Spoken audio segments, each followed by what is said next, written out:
Hello and welcome, it's Bushwackah here, and today we're doing something a little bit different. As I've got several requests for it, today we're going to do a Let's Play. Obviously this is at the base that I use for all my videos, except for my airlock one. So I think on today's episode I'm kind of going to give you a tour around, and maybe we'll build a little circuit for something. How about that? So let's go ahead. Let's start here. Now we can look at the bottom of this crater. That's my brother. He's dead down there. Now I don't know if we're going to be able to revive him when he logs back onto the server. But yeah. He's just kind of sitting down here for now. Sorry about that if you're watching this. Okay. But now we're going to go into this place here. It should look pretty familiar to you guys. Definitely has some new additions.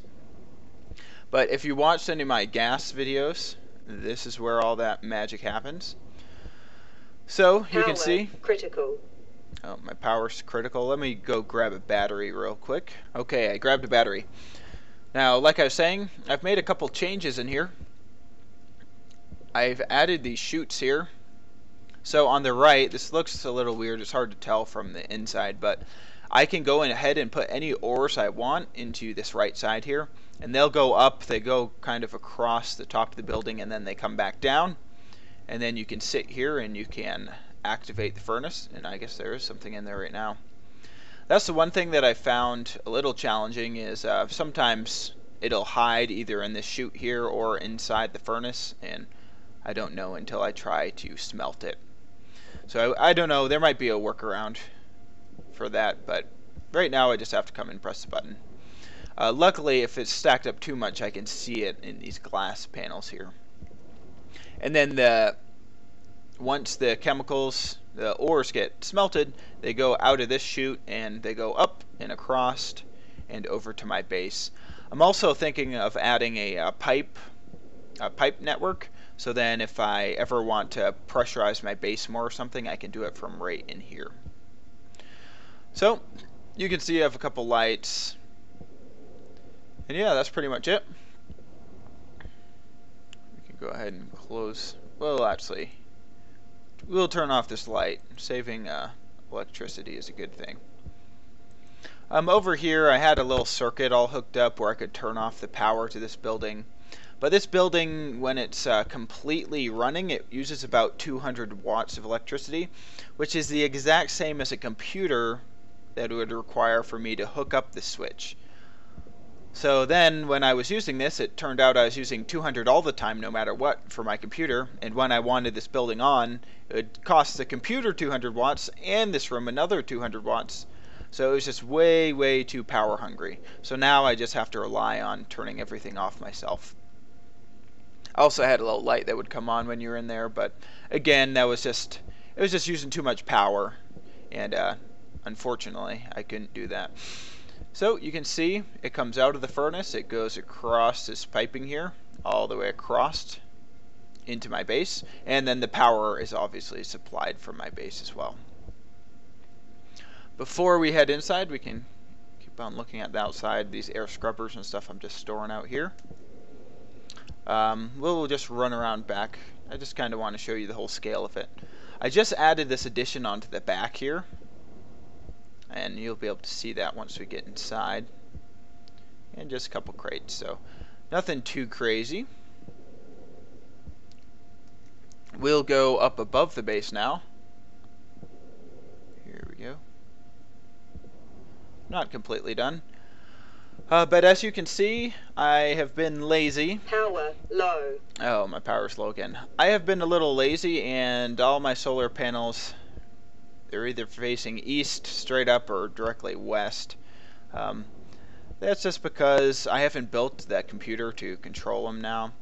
Yep. So I think that's something that's going to be high on my priority list, but right now this seems to give me about enough power.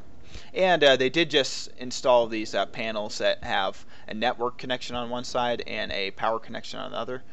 So you can see I've made some progress in connecting the networks up and connecting the power up, but oh, it looks like I'm missing one up here. And then I have my daylight sensor all ready to go but that'll be soon. That'll be something very soon because I'm running low on power with all the stuff I have in my base. Okay, so let's go inside. How about that? So I put consoles on the outside, inside, well, the middle and the far inside, just because I don't have any actually pressure in my base. So I like to be able to cancel it, just like that. I wanted to have this airlock built before I completely pressurized my base, just because it I didn't want to lose all the air once I get it in here. And then one thing that I've done is I've created a switch here, and if I power that off, that turns off all 3 consoles and both the doors, and that saves I think a couple hundred watts of electricity, maybe 100, 200 watts, I guess, of electricity. And I'm not using that door all the time, so it's really pretty simple. Now that definitely locks people out, but if I'm on if I'm playing with other people, I guess I'll just leave it on. But it is a good way to save some power. As you can see, coming into my base, this is our power. I have 2 APCs, and I have surrendered my large battery that's in my suit for a small battery, and I've put both of my large batteries into my APCs here, and that's just because they hold so much more electricity, and I can handle having to switch out my battery every like 5 minutes, I think it is. Also, if you turn your light off, it works a lot better. And our base completely lost power. That's something I'm going to work on too. This battery charger needs to be hooked up directly to the solar panels because it just ends up draining all this stuff. So let me go turn on the generator. I'll be right back. Of course, I try to show you guys my base and I'm losing power, so that's never a good thing. But I've been managing it a bit better, and actually something I want to build very soon, which is a light switch for all this stuff. That'll help with power a lot, because these lights use 25 watts of power apiece, so 4 of them equals 100 watts, which it all adds up. So that's that. Also, my generator, which is downstairs, which I'll show you, that hooks into the power supply before these APCs. So that will charge these up when there's no sunlight out. Okay, so now that you've seen that, obviously I have my auto lathe, I have an electronics printer, I have a hydraulic pipe bender, and then I have these 2 lockers here which I can keep stuff in. I really should put a light above my other one, but yeah, just random crap. I don't do a very good job of sorting things out. So there's that. Now we can head downstairs. Oh, actually, before I go downstairs, you can see this is where all of my ingots pop out. So that chute opens up and it just plops right down on the ground. And then I can plop them directly into my auto lathe or whatever I'm going to be building with. So that makes it super convenient, so I don't have to haul all that stuff over here. This is a new addition. So the base used to end right here. This new addition, it was... I don't know. I think I should have just kept on building my base out flat, because this just took way too much time, energy, and resources. But, it is kind of cool down here. So there's a bunch of storage space. I showed my computer tutorial down here, which I ended up getting rid of because it was just wasting too much power. My generator is down here as well. Now, this wasn't the smartest idea of mine. I put a door here in front of the generator. Well, it turns out when you lose power, the power also gets cut off to the door. So you have to go and find your crowbar to crow it open. Now I might create like a switch or something out here where I could just turn it on. But I was kind of afraid that this generator would heat up my base too much or something once I have air in here. So we'll see if it's worth it keeping it in its own little place like that. Okay, now that you guys have seen the basic layout of my base, let's go ahead and let's build some stuff. So, I showed you guys how to build stuff with a computer. Now that was very simple, but there are also, if you can barely see this stuff, there's some new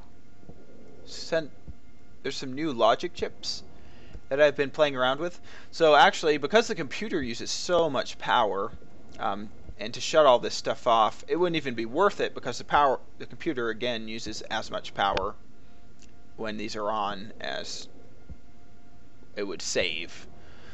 So this switch is actually just hooked up to these little logic boards. So let's grab our angle grinder here. I'm gonna take down these walls. Well, actually, we'll throw this stuff on the ground. I'm horrible with organizing stuff. We'll take out our drill, deconstruct the... Okay, I was like, where did the auto lathe go? In my inventory. There we go. We have a bunch of stuff here. Look at all of our resources. I have quite a bit. Spend a lot of time looking for that stuff. I was actually just looking for gold.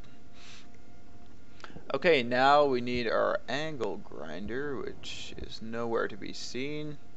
My organizational skills leave something to be desired for sure. But here we go. Let's tear down this wall. It's not operationable. Operatable. Boom. There we go. And take that down. Okay. Put these walls just randomly in here. Perfect. Okay, and then I'm gonna have to tear up my floor a little bit too because there's wiring everywhere. And if I wasn't holding something in my other inventory slot, it would just stack it nicely for me, but I was not smart enough to do that. All this stuff needs to get moved.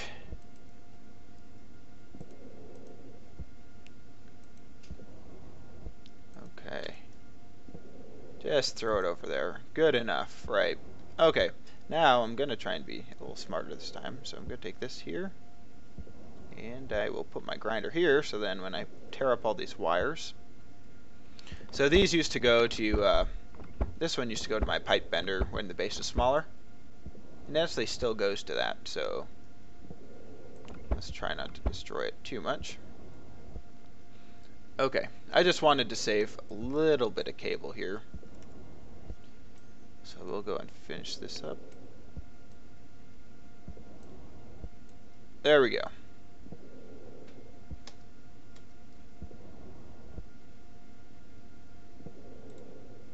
Okay, now that we have that done, we can go ahead and start working on our circuit here. Let's drop, actually we'll put this in our tool belt. Actually we'll put it in our uniform. And then 5. Apparently we'll just have to throw those down. And we lost power again. Perfect. Oh, and it's back on. Okay, so now, unfortunately, these have to be built against a wall or something. So we do not... Oh, did I really? Okay, we want to build a batch rider. So we will build this... We'll build this maybe like against the ceiling here. I could do it like that. I don't like the looks of that. And then we will put our... Actually, I have a better idea. Yeah, I want to move this over. We will grab it. We'll put this right here. Maybe here. Put this here because I want to have my switch on the very end here. And then before we get this all hooked up, I want to... So that is... That's 0. So I want to flip this upside down as well. Grab our drill, take it down. Okay, there we go. Now we can start getting it hooked up. And of course, I got rid of my auto lathe, even though I may need it. Okay, now we should be able to finish it up. Okay, so we want... This is a reader logic. I think because I moved it, I want to place something different down. We want to place the batch writer. Yep. There we go. Okay, so the batch writer is what we want. Now we can adjust it. So our input is going to be switch. This is just named switch. This is just named switch. Let's change the name of that because I have a feeling that's going to cause us issues. So this is going to be a light switch. How about?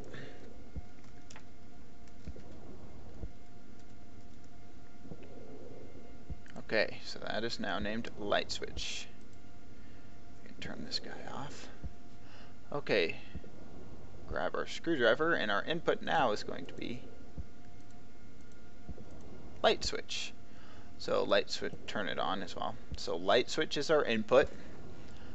Our output is going to be wall light, and we want to turn them on or off. There we go. So this should be working just splendid. So if we want to turn this off, there we go. Just had to cycle it once, turn all the lights off, and now turn them all on. And unfortunately, like, even if you have lights on the outside or anything, this batch writer is going to write it to every single wall light connected to this network in general. So it's not the best way to do it, but you know, it definitely is going to save you some electricity. Let me just see how much power. Turn this guy on. It doesn't have a battery in there. Let's see if we can pull the battery out of this guy. R F E F. Geez, sometimes getting the batteries out of this stuff is a little difficult. Okay, now grab our tablet. R E F E. Okay, now it's on. Okay, so 720 watts. What is being powered? What is going on? Oh, yeah, that's this. So this battery charger, let's turn that off. Yeah, 200 watts. Let's turn this off. Kind of wonder what's even drawing that much power. Probably like the door downstairs. Probably that. But I mean, 200 watts is definitely manageable. But then we can go ahead and turn this light switch on. It's burning 655 watts. So yeah, this light switch is definitely going to be pretty important. I guess only turn it on when you really need it. So there's that. Now that we have that done, we can go ahead and we can place our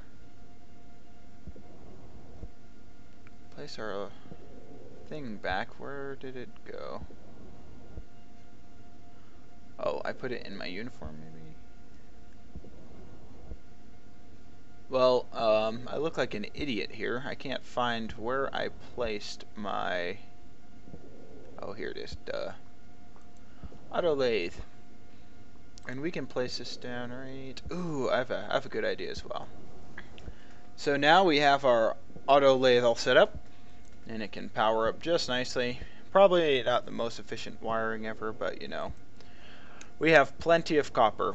So anyone has noticed, there is this outlet right up here, which would be perfect if it actually fed directly into this machine.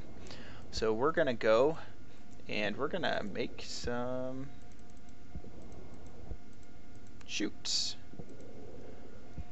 So we need iron, which we should have over here. Lots of it. Throw this in here, and we will get building. I have a couple downstairs as well. Just one. I really need to build like a stacker out of this machine here, but that'll happen sometime soon. We'll build 5.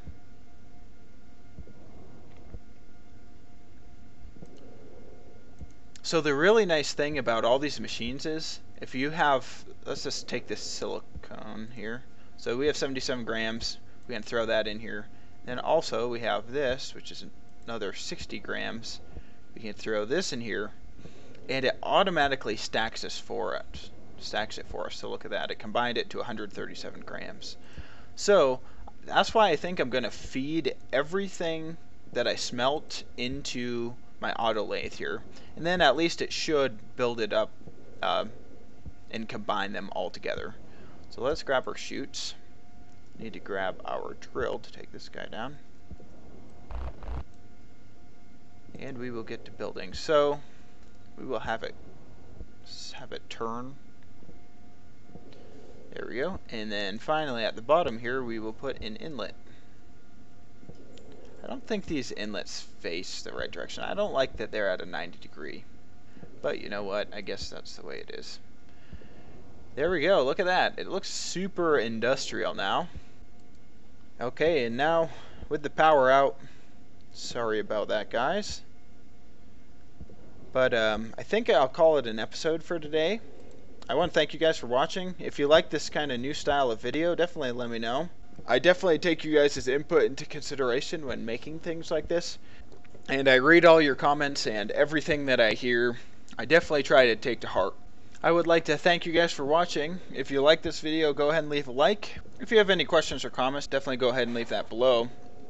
I definitely appreciate some feedback on this new style of video. Hopefully I will see you again next time. Bushwackah out.